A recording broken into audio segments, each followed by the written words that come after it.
of currency. Am I correct when it comes to taking advantage of living a certain quality lifestyle?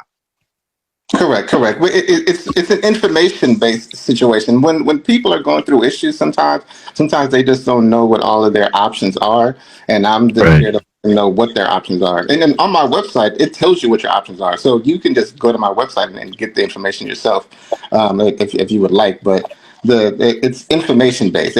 Anytime you're going through a problem, sometimes people just feel overwhelmed and they just want to be done with it, And I'm there to give them some light at the end of their tunnel, let them know that it doesn't have to be a situation where you get rid of your property. But if you do, we can do that as well. But there's options. Being mindful of what we attach ourselves to just because they're saying they're black.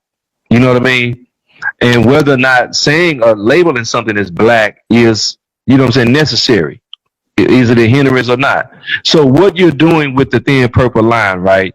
From my understanding, is to unify everybody, no matter the race, no matter the skin color, whatever you want to identify as. And the thin purple line is not a black or white or anything like that. That's a unity of thing that I'm putting together.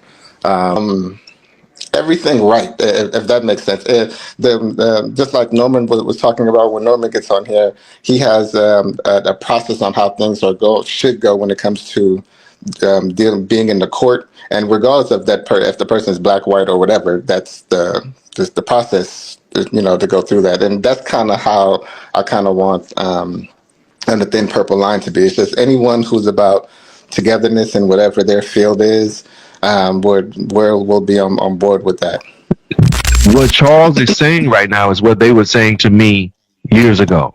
You know what I'm saying? These are things that are important to the community that we oftentimes see people like them doing that we just don't